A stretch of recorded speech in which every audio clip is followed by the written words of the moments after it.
দিনটা ছিল ৯ তারিখ, ৯ই ফেব্রুয়ারি। অভিরাজের হচ্ছে উপনয়নের খাওয়ানো দাওয়ানোর দিন, মানে মেন অনুষ্ঠানের দিন এসে গেল। দেখতেই পাচ্ছ কত সুন্দর করে ডেকোরেশন হয়েছিল। মানে একটা পরিত্যক্ত মাঠকে এত সুন্দর করে ডেকোরেশন করে ম্যানেজমেন্ট করা, মানে আমাদের বচনদাদার থেকেই শিখতে হয়। এটা হচ্ছে রায়ান, মানে ঋতুরাজের ছেলে। আর অভিরাজের সাথেও আমি কতগুলো ক্লিপস তুলে নিলাম। দেখতেই পাচ্ছ অভিরাজকেও খুব সুন্দর লাগছিল, দারুণ সাজানো হয়েছিল। আমাদের মাঠটাকে যে এত সুন্দর ডেকোরেশন করার যায় আমি এটা জানতাম না। মানে দেখতেই পাচ্ছ এটা একটা মাঠ, এত সুন্দর করে ডেকোরেশন করা হয়েছে। আমি তো জানতাম সাব ব্যাংক থাকে বোধহয়, তারপর দেখলাম যে দারুণ করে সাজানো যায়। ম্যানেজমেন্ট পাওয়ার একেই বলে।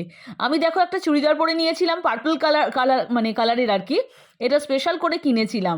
আর এই জেঠুগুলো এসেছিল, জেঠুগুলোর সাথে মানে আমাকে বলছিল যে ভিডিও করে দিতে। একটা হচ্ছে মধু জেঠু, আর আরেকজনের নাম আমি ঠিক জানি না। আর সুমি বৌদি এখানে দাঁড়িয়েছিল, সুমি বৌদিকে খুব সুন্দর লাগছিল, দেখতেই পাচ্ছ। মানে ক্যামেরাম্যানের সাথে আগে তুলে নিচ্ছিল। আর এই জেঠুটা বলছিল একটা তুলেই নাও আমাদের সাথে। দিদি খুব সুন্দর করে সেজেছিল ব্ল্যাক কালারের একটা ড্রেসে, আর দেখতে পাচ্ছ সুমি বৌদিকে খুব সুন্দর লাগছিল। তো আমি আর কি কনসাস হয়ে গেছিলাম নিজের ড্রেস নিয়ে। এটা বচন দাদা, মানে মেন যে আমাদের সমস্ত ম্যানেজমেন্টের গুরু ছিল। আর এটা হচ্ছে ঋতুরাজ।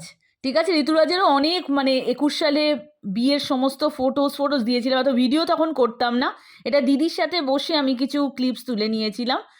আর এটা হচ্ছে অভিরাজ দাঁড়িয়ে আছে, এই জায়গাটাও খুব সুন্দর করে সাজানো হয়েছিল।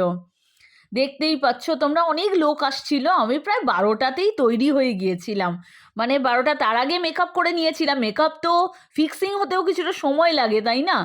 আর আমাদের দেখতেই পাচ্ছ মা, জবা বৌদি, তারপর এখানে পলু দাদা সবাই বসে আছে। বাড়ি প্রচুর মানে অনুষ্ঠানে মানে এত লোক এসেছিল, মানে অনেকের তো নাম আমি জানি না। অভিরাজের এই যে দেখতেই পাচ্ছ এই যে মেনু লিস্টে আর কি, মানে মেনুটার পুরো লেখা আছে, তোমরা পজ করে দেখে নিতে পারো।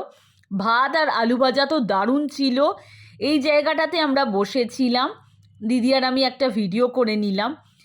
তারপরেই ফিশ বাটার ফ্রাই এলো, পমফ্রেট এলো, ভাপা চিংড়ি দারুণ খেতে ছিল। আমি দুবার চেয়েছিলাম বোধহয়। বাসন্তী পোলাও আর শোস্টপার মাটন দারুণ ছিল খেতে, আমি দুবার চেয়ে খেয়েছি, জাস্ট ওয়াও।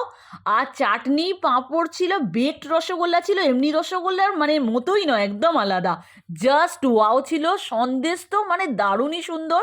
লাস্টে আইসক্রিম খাবো না ভেবেছিলাম, কিন্তু খেয়ে নিলাম। আর পানের স্টল জাস্ট ওয়াও ছিল। সব মিলে দারুণ লাগলো, জাস্ট ওয়াও।